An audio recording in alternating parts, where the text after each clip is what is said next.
Bonjour à tous et bienvenue à ce dernier Café Export de l'année 2020. Aujourd'hui, on va parler de développement à l'international comme d'habitude avec Guy de la société Apillac de la nourriture plein air. Il va nous en dire un peu plus. Bien évidemment, je remercie EDC d'être commanditaire du programme Développement économique Canada et le ministère de l'économie du Québec de supporter le programme. Et je vous propose sans trop tarder de commencer l'entretien avec Guy. Et bien évidemment, je vous rappelle que la session est enregistrée et qu'elle sera disponible sur nos réseaux sociaux et sur notre chaîne YouTube en rediffusion. Donc, n'hésitez pas à la partager et à la revoir. Tout de suite, on va accueillir Guy Duluc, vice-président et cofondateur de Apillac. Bonjour Guy. Bonjour, ça va bien? Ça va très bien et toi? Merveilleux. Un beau jeudi matin. On attend peut-être de la neige dans les prochains jours. On va espérer. Exactement. Ce que je te propose, c'est de commencer de nous présenter qu'est-ce que fait Apillac, où vous en êtes au niveau Québec, international, Canada. Raconte-nous un petit peu qu'est-ce que vous faites. Ben, notre entreprise, les mets à Pillac, c'est la marque de commerce pour commencer. Le nom de l'entreprise, c'est les aliments actifs parce qu'on a des visions d'autres divisions éventuellement. Alors, à Pillac, on fait de la nourriture lyophilisée, des mets qui sont prêts à manger. On a juste à rajouter de l'eau bouillante dans le sachet, brasser, attendre un petit peu, quelques minutes et c'est prêt à manger. Alors, le marché principal depuis le début, qui est un marché naturel pour le produit, a toujours été le plein air. Okay? Alors, si on veut faire un petit historique bref, notre présidente, qui est mon associé, maître nutritionniste puis avide de plein air depuis sa jeunesse, en 1996, a aidé Bernard Voyer, un de nos grands explorateurs canadiens ou québécois, pour certaines de ses expéditions en Arctique, Antarctique, puis l'Everest. Et par la suite, elle faisait ça à temps partiel. Puis en 2012, on s'est associés ensemble pour partir l'entreprise. Moi, j'ai un background qui est plus administratif et développement des affaires. Alors, on se complète très, très bien, ce qui est arrivé. Alors, on a débuté avec le Québec, évidemment. C'est toujours commencé dans sa cour, puis essayer de prendre une place à l'intérieur de... Notre objectif au début était de vendre seulement sur le web parce que la beauté de notre produit, il est léger. On enlève 80% du poids total d'un repas et ça se garde de la température pièce pendant plusieurs années. Ça fait que c'était facile à envoyer par Poste Canada chez les clients. Mais après quelques temps, après peut-être 3-4 mois, les gens nous appelaient, disaient hey, écoute, j'ai besoin de vos produits demain, je ne peux pas attendre, tu sais, je peux en acheter. Et puis les détaillants ont commencé à nous appeler en disant écoute, le monde rentre chez nous et demande vos produits, est-ce qu'on peut en vendre? Alors, on s'est regardé, on s'est dit ben, ça serait peut-être pas une mauvaise idée d'ouvrir le marché des détaillants. Alors, à l'intérieur de la première année, puis on s'entend, c'est un marché de niche. Hein? On ne vend pas chez Métro ou IGA. Alors, à l'intérieur de 2014, on était rendu, on a passé de 8 points de vente à 56 points de vente à l'intérieur de l'année au Québec. Maintenant, on est depuis peut-être 2 ans, on est à travers le Canada. On a au-dessus de 300 points de vente à travers le Canada, tous des points de vente qui sont magasins de plein air, boutiques de plein air. Quand on parle de boutiques de plein air, on parle de Mountain Equipment Co-op, on parle de Cell, l'Accordé, les magasins Atmosphère et tous les autres magasins qui sont des 2-3 magasins ensemble ou des mom and pops comme on appelle. Alors, c'est le réseau qu'on a au Canada présentement. Et du coup, maintenant, vous regardez... Et du coup, maintenant, vous regardez aussi à vous étendre vers le sud de la frontière, vers les États-Unis, si je ne dis pas de bêtises. Raconte-nous un peu comment vous en êtes venu là et quels sont peut-être vos objectifs vers les États-Unis. Oui, bien, c'est comme j'ai mentionné tantôt, on touche un marché de niche. Alors, Et si on était dans les épiceries au Québec, il y a 774 points de vente au Québec. Nous, à travers le Canada, avec 300 points de vente, on couvre probablement 75% du marché des magasins de plein air. Il reste des choses à faire avec ça, mais on sait que si on ne va pas dans une autre industrie ou un autre réseau de distribution dans notre pays, il faut qu'on s'étende géographiquement. Et la chose qui est intéressante, évidemment, nos voisins du Sud c'est le réflexe normal pour les Canadiens d'aller vendre. La chose qui est intéressante de notre produit, c'est qu'on a réalisé, les gens l'achètent, disons, dans un magasin à Montréal et ils partent, ou plutôt ils partaient avant cette année, et ils s'en allaient faire des treks à travers le monde. Une belle histoire qu'on a, c'est que quelqu'un, un Suisse, l'an dernier, au mois de septembre, nous a contactés en disant, écoute, moi j'ai un magasin de plein air, je suis en Suisse, j'ai découvert vos produits en faisant un trek en Australie l'été dernier. Évidemment, c'est quelqu'un du Canada qui était là-bas en même temps. C'est comme ça qu'il a découvert le produit. On n'est pas rendu à la Suisse encore, mais ça démontre comment ça fait rayonner. Puis, en période normale de non-pandémie, la frontière canadienne-américaine est traversée à tous les week-ends par des milliers de gens qui font du plein air. Tu sais, moi, on fait juste prendre Montréal et les environs, là, tout le nord-est des États-Unis, Maine, New Hampshire, le Vermont puis l'État de New York. On est des milliers de gens qui partent d'ici qui s'en vont là. Et bien, déjà, ils faisaient un peu d'importation de nos produits, mais ils mangeaient en montagne. Alors, on a eu des gens déjà qui ont commencé à connaître nos produits là-bas. Et la même chose, un peu, nous l'a demandé. Et l'an dernier, on s'est associé avec un influenceur qui est dans un autre monde. Là, on va parler d'un autre monde qui, tu sais, des fois, tu fais des choses puis tu dis, on verra ce que ça donne. Puis finalement, on s'est positionné très bien, là. C'est un influenceur qui s'appelle Canadian Prepper, OK? C'est en français, on pourrait dire le préparateur canadien. Alors, il s'adresse aux gens qu'on appelle les survivalistes, au cas qu'il y aurait une pandémie ou qu'il y aurait une catastrophe. Et il a fait une vidéo sur nous, puis ça l'a rayonné fortement aux États-Unis, parce qu'il est anglophone, mais aussi à travers le monde.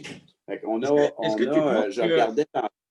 Ouais, excuse-moi, est-ce que tu penses que la pandémie, etc., vous a ouvert ce marché ou vous y allez tranquillement, naturellement vers ce marché? Est-ce que ça a boosté ce marché-là? Ça l'a boosté. Ça l'a boosté définitivement. Si on se souvient au niveau de la pandémie, quand on a annoncé le confinement ou que le confinement s'en venait, il y a eu un état de panique. Tu sais, les gens se battaient pour du papier de toilette et whatever. Et notre site web a explosé, complètement explosé. Je vais vous dire, notre moyenne habituellement par panier d'achat sur notre site web, quand même bon, là, c'est au-dessus de 250 $ par transaction de moyenne. Mais les dernières semaines de mars, début avril, on a vu des commandes de au-dessus de 4 000 $ d'un individu, là, une famille. Et je me souviens, la personne nous a appelé en disant OK, ça prend-tu bien de la place? J'ai dit, ben, j'espère que vous avez un garage vide, parce que ça va vous prendre l'espace pour une palette. OK? Fait que oui, effectivement, ça l'a allumé beaucoup ce marché-là, qui n'était pas un marché dans lequel on voulait se lancer tout de suite. On appelle ça le marché de la peur, puis nous, on ne veut pas faire peur au monde. Mais ce n'était pas une mauvaise idée de se préparer pour avoir des repas prêts au cas qu'il arrive quoi que ce soit. Est-ce que c'est la stratégie d'avoir un YouTuber ou en tout cas un influenceur, plus exactement, sur ce marché-là? Est-ce que vous la répliquez dans d'autres marchés ou est-ce que c'est quelque chose que vous, vu que ça a bien marché, vous pensez le faire peut-être pour le plein air de façon plus générale ou pour d'autres marchés? Oui, effectivement, on veut quand même, tu sais, nous, on croit beaucoup au focus de marché. Okay? Des fois, quand tu es entrepreneur, tu as tendance à écouter, surtout au début, à écouter tous tes amis, tous les gens qui ont toutes sortes de super bonnes idées de nouveaux marchés. Et on peut se perdre, essayer de frapper toutes sortes de cibles à la fois.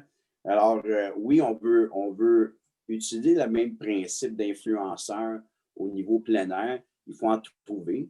On a un programme d'ambassadeurs et présentement, on est à chercher on veut monter la coche de nos ambassadeurs à des gens qui sont plus nationaux et internationaux. Okay. National parce que notre marché canadien, on est au Canada au complet. Puis international, bien, ça nous en prendrait quelques-uns qui sont des bons influenceurs, des gens qui sont très connus dans le monde du plein air aux États-Unis. Okay. Alors, juste pour vous revenir sur un point, là, je veux juste vous mentionner, on utilise Google Analytics de façon pas, on n'est pas une entreprise hyper analytique, OK? On a un équilibre entre être analytique et être instinctif. Alors, on utilise les datas, mais on ne fait pas juste regarder les datas, on voit un petit peu avec notre feeling parfois. Mais ce qui est intéressant de voir, là, pour l'année 2020, les visites sur notre site web représentent 59 c'est le Canada, puis 34 c'est les États-Unis. Vous avez une traction naturelle vers les États-Unis. Exactement.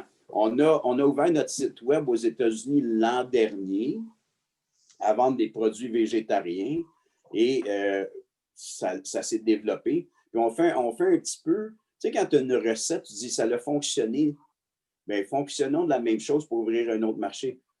Au Canada, au Québec, on a commencé par avoir un site web, créer un engouement pour que quand tu vas voir les détaillants, tu dis oui, déjà dans ta région, on a 5 de nos ventes viennent de ta région. On est capable de prendre des gens qui sont dans ta région et les faire rentrer dans ta boutique parce qu'on a une traction. Puis notre produit, ça c'est un commentaire qu'on dit aux détaillants, c'est que notre produit t'amène de la clientèle parce que c'est un produit consommable. Tu sais, c'est beau de vendre un kayak.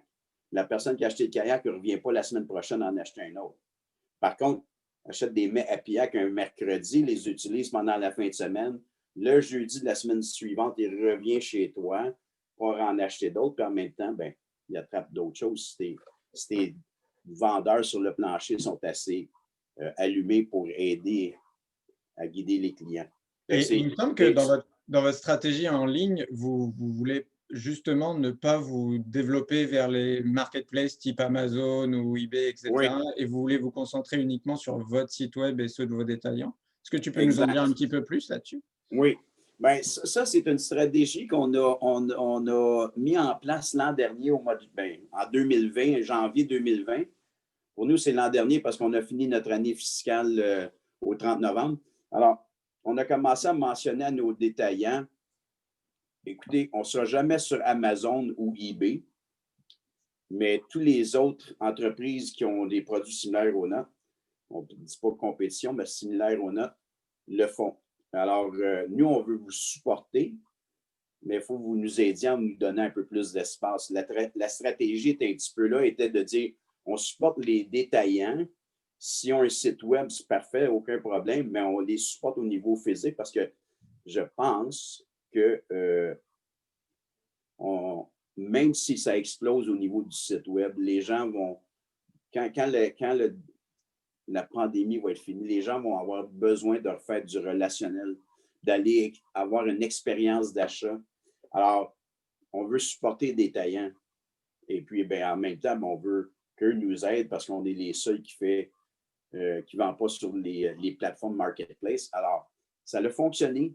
C'était quand même intéressant. Il y a certains des chaînes de détaillants qui ont que nos produits maintenant, ou des fois, ils ont un petit peu des autres pour avoir un petit comparatif.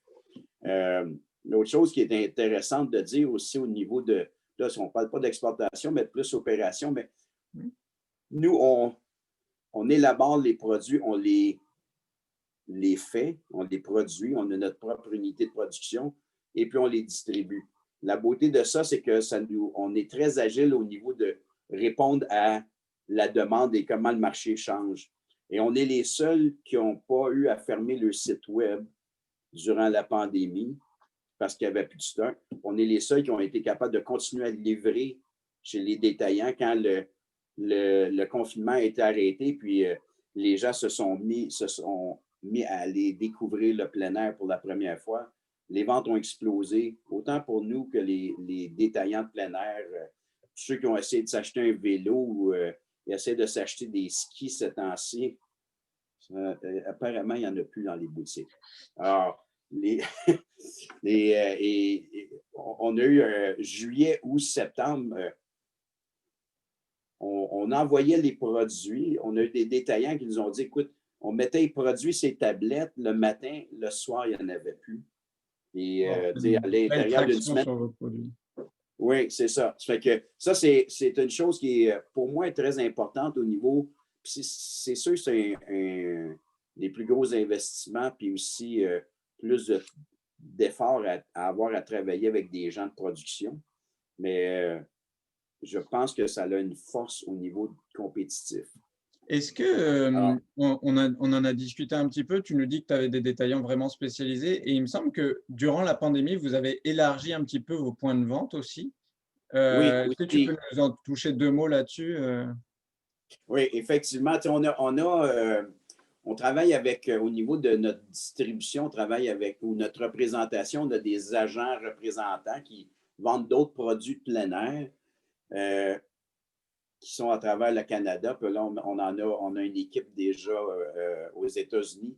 On a au Canada, on a 8 personnes qui nous représentent à travers le Canada. Et quand il y a eu le confinement, bien évidemment, on se souvient, les magasins de plein air étaient fermés, toutes sortes d'autres choses, mais notre marché venait de fermer complètement. Et pour tous nos représentants, c'est la même chose. Alors, le lendemain de l'annonce, on a fait un appel conférence avec tous eux et on leur a dit, écoute, il y a des épiceries ouvertes, il y a des dépanneurs, allez où ce c'est ouvert, puis le monde, il mange quand même. Essayez d'ouvrir d'autres marchés, au moins vous allez être occupés, puis ben, ça va être bon pour tout le monde. Et on a réussi à ouvrir quelques IGA au Québec. On a aussi ouvert une chaîne de magasins d'alimentation bio-santé, un petit peu comme les Avril qu'on a aussi ici au Québec, qui s'appelle Nutters en Colombie-Britannique. Présentement, on est dans 6 Nutters en Colombie-Britannique. Ce qui est intéressant, j'aime bien dire que c'est facile de faire une vente à une personne ou à un détaillant une fois. Tu pourrais le faire pour tout le monde. Mais d'avoir des repeats, il faut que le produit se vende, il faut que le consommateur le trouve intéressant et tout ça. Puis ces boutiques-là ont fait plusieurs repeats depuis le début. Ils aiment beaucoup nos produits, ils se vendent bien, puis il y a une bonne réponse de la clientèle. Alors, on ne met pas trop d'efforts là parce qu'on a déjà les bouchées pleines. Mais on voit que c'est un marché qui a du potentiel éventuellement. Et tantôt, je disais, il faut être focus jusqu'à temps que ton équipe vienne assez grosse pour que tu dises, bien, on va prendre un groupe de l'équipe qui sont plus, on pourrait dire, des développeurs que des opérateurs. Et on va lui donner la chance d'aller développer un nouveau marché. On va lui donner, voici le mandat, voici le budget, puis développer ça comme c'est une nouvelle entreprise à l'intérieur de l'entreprise complète. De là, pourquoi on appelle ça les aliments actifs. Ça va venir, mais ce que j'aime dire, c'est qu'on essaie de gérer la croissance. On essaie de, pas la limiter, mais de la gérer comme il faut. Puis notre objectif, c'est de doubler notre chiffre d'affaires à chaque année. Ce qu'on a fait encore cette année, même en période de pandémie. Si c'est doublé comme ça chaque année pendant les prochains 10-20 ans, on ne veut pas arrêter ça. Alors voilà, c'est un peu une stratégie de croissance. Oui, est-ce que tu peux nous parler un petit peu des normes? Tu disais qu'au début, aux États-Unis, vous avez commencé par des produits végétariens pour une raison, j'imagine, ça doit être par rapport aux normes et que vous venez juste d'avoir la certification pour tout ce qui est produit avec de la viande. Raconte-nous un peu ce voyage à travers les normes. Oui, pour tous ceux qui veulent l'exporter, si vous voulez aller dans un marché hors Canada, exporter des Bolt et des des vices. Je pense que les normes ne sont pas aussi élevées qu'en alimentaire. Et en alimentaire au niveau de viande, parce qu'on sait que tous les cas de vache folle qu'il y a déjà eu ou le porc qui n'est pas bon. Alors, il y a un super contrôle à ce niveau-là, puis ça se passe même à l'intérieur du Canada. Alors, on est déjà 2020, alors en mi-2017, on s'est dit, OK, on commençait déjà à dire, il va falloir qu'on élargisse notre marché géographiquement, puis la prochaine étape va être les États-Unis, une fois qu'on va avoir atteint le maximum au Canada. Alors, on a commencé à dire, bien, il va falloir qu'on se construise une unité de production à nous parce qu'on était dans un incubateur à ce moment-là. Ça faisait bien la chose. Alors, on a commencé en 2018, janvier 2018, à chercher un endroit où on a fini par trouver l'endroit. On a eu à développer les plans pour qu'ils soient ce qu'on appelle ACEP. OK, ça, c'est la certification de l'Agence canadienne d'inspection des aliments, la CIA. Et on parle de janvier 2018, puis on a eu notre certification au mois de juillet cette année, 2020. OK, alors, c'est sûr qu'on a construit aussi une usine ou une idée de production, comme on aime appeler ça.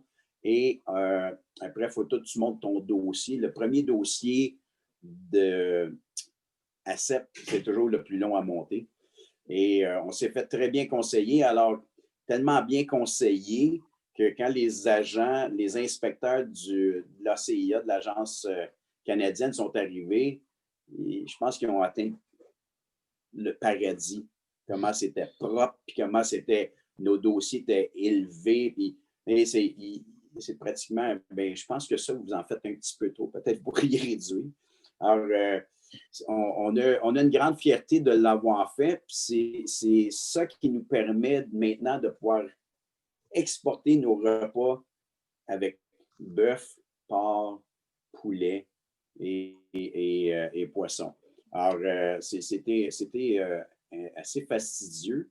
Évidemment, ça ajoute une valeur à l'entreprise d'avoir cette certification-là et de pouvoir exporter. Et en administration, on dit des fois, il y a des barrières à l'entrée. Ça, c'en est une bonne. Donc, il faut Il y a des prévoir gens quand même, parce que qui ça m'avaient vous a dit, pris peut-être 2 ans à monter le oui, dossier, à faire certifier vos produits, et vous venez tout juste exact. d'avoir la certification pour la viande aux États-Unis qui vous ouvre un nouveau marché Oui, aussi. oui, Donc, exact. Et notre marché américain, on s'était mis comme objectif en 2020 que 25 de nos ventes viennent des États-Unis. Finalement, ont été seulement de 5 OK? Les Américains aiment beaucoup leur viande. Ils attendent après nos mets de viande. Et pour dire aussi, c'est pas juste d'avoir une certification pour comment tu produis tes processus pour produire des repas avec de la viande, mais tes étiquettes, ton étiquetage n'est pas le même. OK? Il y a toutes les normes de comment tu nommes les ingrédients, dans quel ordre tu les nommes, lesquels il faut que tu nommes obligatoirement, d'autres que ce n'est pas nécessaire. C'est une règle complètement différente avec le Canada. Et on sait déjà que dans les autres pays, c'est la même chose. Alors, c'est fastidieux. Puis il y a tout aussi le côté de la logistique, ensuite d'exporter physiquement, tu as tes palettes de produits, tu n'arrives pas à la douane avec un trailer en arrière de ton auto, tu dis, ah, je vais rentrer ça, j'ai ma certification. Non, non, non. Il y a encore il y a encore plein de détails à faire. Quand tu veux, chaque fois que tu exportes, il y a des coûts.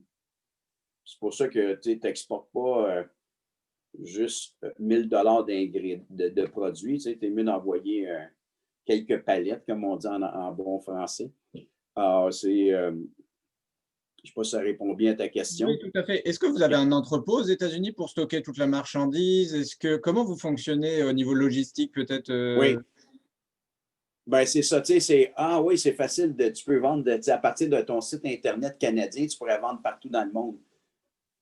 Jusqu'à temps que la douane voit beaucoup de boîtes passer écrit à Piac dessus, puis là, ils disent, wow, on va arrêter ça. Puis là, ils nous appellent, puis on dit, ça rentre chez vous, ça passe plus. Là. Alors, comme je disais, il y a des coûts quand même assez élevés au niveau la documentation pour exporter, que ce soit un colis de 100 $ ou un camion de 53 pieds. Alors, on a un entrepôt aux États-Unis depuis le mois d'avril. Et le problème avec la pandémie, c'est qu'on n'a jamais pu aller le voir. OK, on a des photos, mais on n'a jamais été. On sait c'est où l'adresse, tu vas sur Google, tu peux le voir, mais on n'a jamais été physiquement le voir, puis d'expliquer aux gens c'est quoi le processus pour envoyer nos produits, comment tu fais pour voir les différents. Il y a eu toute une courbe d'apprentissage de notre côté médulaire aussi. Et c'est ça. Alors, on exporte une fois par mois ou 2 mois, dépendant du volume qui sort là-bas. Puis on envoie ça par camion. Et donc, c'est un entrepôt qui va dispatcher vos produits à travers oui, les réseaux détaillants et vos clients finaux aussi? Exactement. Je pense qu'on appelle ça un 3PL. Là, on entrepose des produits là, mais aussi c'est eux qui s'occupent de la logistique, du traitement des commandes web. Alors, leur système est attaché à notre site web et aussi les commandes qui viennent des détaillants. C'est eux qui s'en occupent, des détaillants US. Alors, oui, c'est eux qui font toute cette logistique-là. Puis, au niveau des coûts, c'est quand même, des fois, on pourrait dire, ah, ça va être cher. Tu dis, aïe, ils nous chargent, à chaque item qui touche, ils nous chargent 50 sous. Ça doit nous coûter moins cher ici. Puis quand tu fais l'analyse, c'est que là-bas, ils te chargent 50 sous quand ils touchent un item. Mais ici, c'est que quand ils ne touchent pas à aucun item, tu payes un salaire pareil. Alors, tu sais, à un moment donné, tu dis, ah, c'est pas si mal, c'est quand même bien. Alors, oui, variable. Oui. Ça reste variable puisque du coup, c'est en fonction de vos ventes aussi que vous avez plus d'items. Oui. C'est plus gérable. Est-ce Exact. que vous avez une pression avec les utilisateurs, enfin pas les utilisateurs, mais vos consommateurs américains de livrer rapidement? Je sais que dans les industries, quand on vend à travers le web, il y a une attente du consommateur d'avoir ça sous 2 jours maximum, je dirais. Est-ce que vous avez une pression là-dessus et comment vous organisez justement? Bien, écoutez, c'est intéressant parce que, oui, les gens, ils ont des attentes.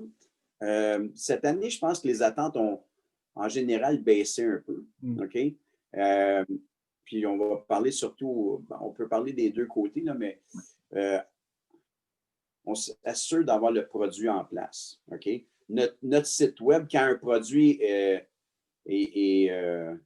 fini, quand on n'en a plus à vendre, le produit est enlevé du site pendant qu'on est en train d'en refaire d'autres pour pouvoir le remettre en ligne. Alors, habituellement, c'est assez rapide. Ce n'est pas le lendemain. Là. C'est sûr, tu achètes chez Amazon, c'est fou. Là. Tu achètes le samedi à 3 heures, puis le dimanche à 1 heure, tu l'as chez toi. Là. Et on n'est pas là encore. OK? Je dis bien, on n'est pas là encore. Mais en général, je pense qu'on est capable de livrer à l'intérieur, souvent, à l'intérieur de 5 jours ouvrables ou de 10 jours. Puis on leur donne, tu sais, s'ils sont pressés, ils ont l'option de choisir un transporteur plus rapide. OK, ils vont payer pour, mais c'est correct. Mais en général, je vais vous dire, c'est à l'intérieur de 5 jours ouvrables, les gens ont leur produit. Puis je pense qu'ils sont satisfaits. Oui. Et on pourrait être mieux, mais il y a un point où tu ne peux pas le recevoir avant même d'avoir pensé que tu en avais besoin. Oui, et puis ça reste un produit de niche, donc je pense que les gens sont plus flexibles aussi et attendent moins peut-être que des produits d'autres grandes consommations. Est-ce que Oui, vas-y. Je vais juste finir une chose, par contre, qui peut être intéressant comme petit truc, OK? Si jamais vous avez un site web, les gens qui écoutent ont un site web, c'est important de toujours, en anglais, on dit under promise, over deliver, OK? Alors, c'est toujours gérer les attentes du consommateur. Comment tu fais ça? Bien, pendant la pandémie, il y a eu un moment donné qu'on n'était pas en rupture de stock, mais on courait pas mal après nos inventaires, puis les gens travaillaient très fort en production. Alors, on avait mis une annonce quand tu arrivais sur le site web qui disait présentement, votre achat va être traité à l'intérieur de 10 jours ouvrables. Alors, s'il le recevait en dedans de 8, il était super heureux. Et tu sais, si tu dis, ah, j'en ai besoin de plus rapidement que ça, ben il passe à d'autres choses. Fait que, tu gères les attentes des gens. Puis on a fait ça, puis je pense que ça l'a rendu la majorité du temps les gens heureux. On a, excusez, on n'a pas eu, je pense qu'on a eu une personne qui s'est plainte qu'elle avait reçu en retard de son projet. Mais tu sais, elle avait commandé ça très serré. Alors, nous, on est habituellement très, très, très heureux d'aider les gens. Puis, dans ce cas-là, on lui a envoyé d'autres produits gratuitement juste pour lui dire, regarde, c'était hors de notre contrôle ce qui est arrivé, mais on se supporte dedans. Habituellement, ça fait beaucoup de bouche à oreille et c'est très bon comme publicité qui ne coûte pas cher. Tu avais une question. Est-ce que si on revient sur votre développement aux États-Unis, tu disais que vous avez réalisé que 5% du volume versus 25% que ce que vous aviez en objectif. Oui. Est-ce que tu penses que la pandémie a joué un rôle un peu négatif sur votre développement aux États-Unis? Est-ce que c'est d'autres choses qui a impliqué ça? Et quel est votre objectif peut-être pour l'année prochaine? Je te dirais que la pandémie a totalement joué sur ce point-là. Mais d'un autre côté, c'était très positif au Canada, ça fait qu'on ne s'en plaindra pas. Mais effectivement, on a eu beaucoup de misère pendant le confinement. On n'a pas pu développer des nouveaux partnerships avec des agences représentantes. On avait une agence qui était, on avait solidifié un partenariat avec des gens qui étaient dans la région du Colorado, qui s'occupaient de 5 États, puis il y avait 300 points de vente dans 5 États comme clients actifs. C'est super. Puis on les a rencontrés au mois de janvier. Il y avait un beau fit, tout ça. Puis là, il y a eu le confinement et on pense qu'ils ont eu des grands problèmes financiers. Ils ne répondent plus au téléphone. Le site web ne fonctionne plus. Alors, ça nous a, on ne pourra pas dire tué, mais ça nous a vraiment ralenti. Je dirais qu'on est comme 3-4 mois en retard sur notre développement aux États-Unis. Puis, ben, on ne jette pas la serviette. Là. Alors, notre objectif en 2021 représente, on est à entre 35 et 40% des ventes qui devraient venir des États-Unis. OK? C'est sûr que si on ne les voit pas venir, on va se tourner et on va trouver une autre stratégie. Mais on est très confiant que ça va arriver parce qu'on va avoir nos produits avec la viande qui vont être disponibles.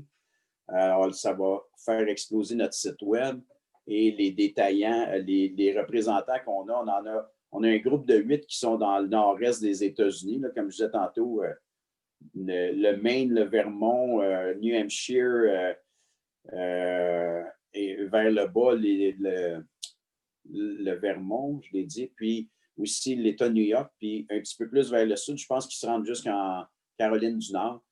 Eux autres, ils ont à peu près 420 points de vente. Si on ouvre 200 points de vente dans cette année avec eux, on va avoir dépassé nos objectifs.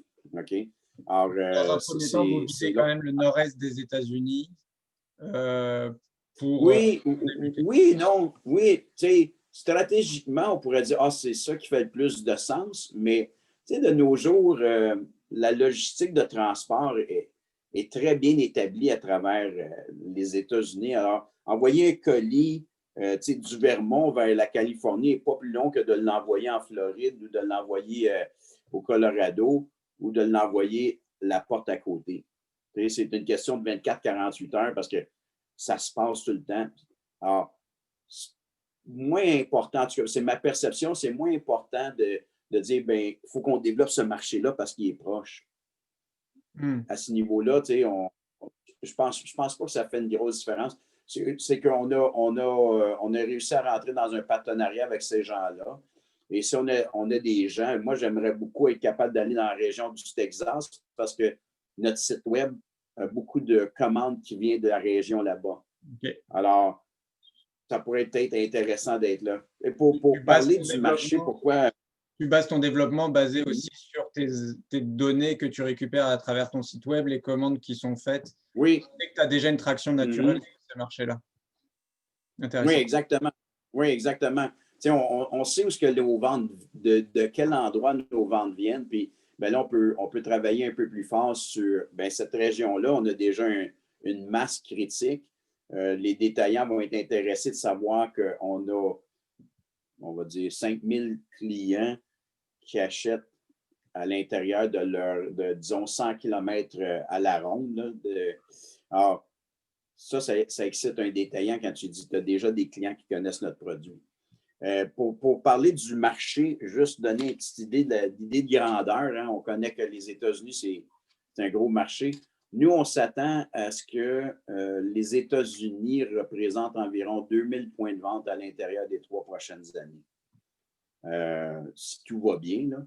Mais c'est là que notre croissance va être. Alors, je peux vous dire, on sait où est-ce qu'on va avoir notre deuxième unité de production va être dans la région ici.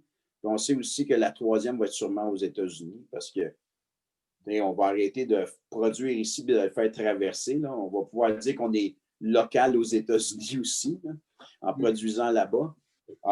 Mais ça aussi, c'est intéressant parce qu'on parle d'exportation, mais le côté local, d'achat local, nous a aidés aussi parce qu'on est à peu près les seuls, on pourrait dire, on est la seule entreprise qui fait ce qu'on fait au Canada qui a une envergure.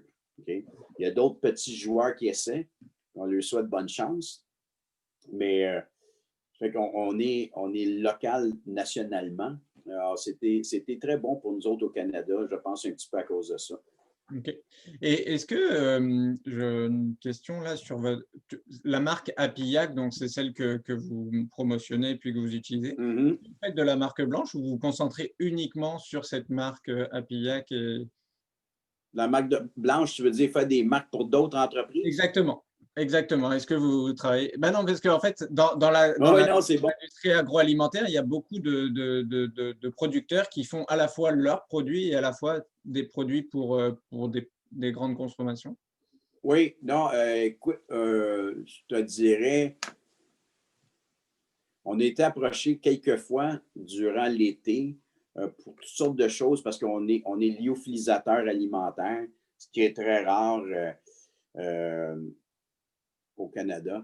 La majorité des entreprises qui ont des lyophilisateurs comme on a, là, des machines à sécher à froid, ils se concentrent sur le pharmaceutique, probablement parce que les marges sont plus grandes, mais moi, je trouve ça moins excitant. Alors, j'aime mieux travailler avec les gens qui sont bons vivants puis qui vont jouer dehors, qui vont du plein air, que ceux qui ont besoin de médicaments. C'est juste une question de perception, je présume. Mais on s'est fait demander quelques fois, puis des fois, c'est drôle, hein, parce que les gens disent hey, on a pensé, on vous regarde d'aller depuis quelques années, on a pensé partir une marque comme ça. Vous me donnez de l'information. Non. Mais la vraie chose, c'est que on est à pleine capacité présentement pour notre marque. Alors, de vouloir aller faire d'autres choses, souvent tu fais ça parce que c'est une stratégie que tu as des équipements, puis ta marque ou tes marques ne suffisent pas à remplir tes équipements. Nous, on a depuis 2 mois, on est en train de travailler à agrandir par l'intérieur l'unité de production, augmenter la capacité de lyophilisation de 60% plus. Non, plus que ça. 120%, excusez. Alors, on va doubler le nombre de machines qu'on va avoir et on cherche un peu d'espace de plus. Puis en même temps, demain, j'ai un commissaire économique au développement de la région qui vient me voir pour trouver un emplacement pour faire une nouvelle unité de production qui devrait voir le jour, toutes choses allant super bien, disons, avec mon optimisme. D'après moi, on devrait être capable de voir ça sortir fin 2022, opérationnel début 2023. Alors, c'est un beau projet en tout cas. Pardon? C'est des beaux projets oui. d'expansion. Puis une planification quand même relativement à long terme, là, parce que pour Oui, construire l'usine, pour la mettre en fonction, etc., 2-3 ans, c'est bien ce qu'il faut au minimum. Là. Et puis, oui, oui. On l'a découvert avec notre première unité de production. Moi, je suis un gars qui a un côté visionnaire, puis un petit peu, comment on pourrait dire, impatient. Genre, je pense à une idée, ça devrait être fait hier. Là. Quand je dis ça à mon équipe, comment c'est pas fait aujourd'hui? Là, je viens de te le dire, c'est pas fini. Non. Ah, ça prend plus de temps. Ouf, OK. Mais je me soigne. Je prends du plein air. Mais oui, il faut être capable d'être au moment présent, ce qu'on a besoin de faire là, mais aussi être capable de se transposer dans quelques années. Qu'est-ce qu'on va avoir besoin? Faut que je pense qu'en tant qu'entrepreneur qui veut croire, il faut que tu sois capable de jouer un peu dans ce sens-là. Tu sais. Alors, la prochaine unité de production va être environ 5 fois plus grand que ce qu'on a là.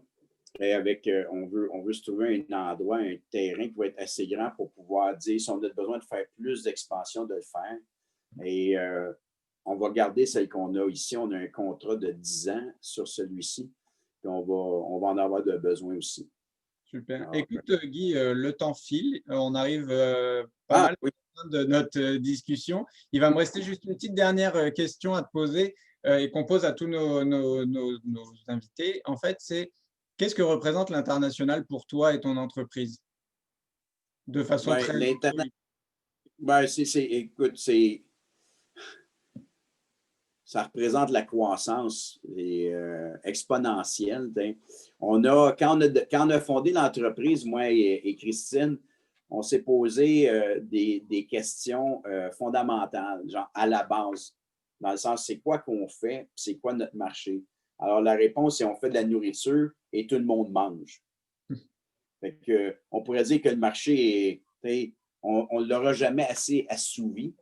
On joue avec un jeu de défis, si on peut dire, à chaque année. Notre objectif de 100 ans, OK? Puis là, quand je dis ça, des fois, les gens arrivent ou ils sont comme, il est fou. Mais notre objectif de 100 ans, c'est de vendre l'équivalent d'un repas par année à chaque habitant de la planète. OK? Un bel Au objectif. prix d'aujourd'hui, ça représente environ oui, ça représente environ 90 milliards de chiffre d'affaires et on serait que 54e sur la liste des 500 plus grandes entreprises du monde. En Par tout cas, contre, il faut ramener ça aujourd'hui. Il faut ramener ça aujourd'hui et dire, ben, en 2021, on va vendre l'équivalent d'un repas par année à chaque habitant de l'Estrie. Hein? Fait qu'on joue un peu avec ça, on s'amuse, puis on appelle ça avoir un grand but audacieux. Il faut des fois en avoir. écoute, c'est Voilà. des beaux objectifs et en tout cas, c'est une belle façon de voir, de voir votre croissance. Bientôt, ce sera le Québec, bientôt le Canada et puis les États-Unis. Vous pourrez vendre un repas par jour Mhm. à tous ces habitants-là. En tout cas, il va me rester à te remercier. Oui, Merci beaucoup de ton temps. Ça m'a fait beaucoup plaisir de discuter avec toi. Je pense que ça a été très, très intéressant. Il va me rester à conclure ce Café Export. Donc, simplement vous rappeler qu'il a été enregistré et disponible sur la chaîne YouTube de la Chambre de commerce et que c'est notre dernier Café Export de la saison 2020. On reviendra en 2021 avec peut-être un nouveau format, peut-être d'autres choses. On vous tiendra au courant, mais en tout cas, d'ici là, je vous souhaite de bonnes fêtes et je l'espère, un joyeux Noël et des fêtes de fin d'année en famille pour tous. Bonne fin de journée. Au revoir.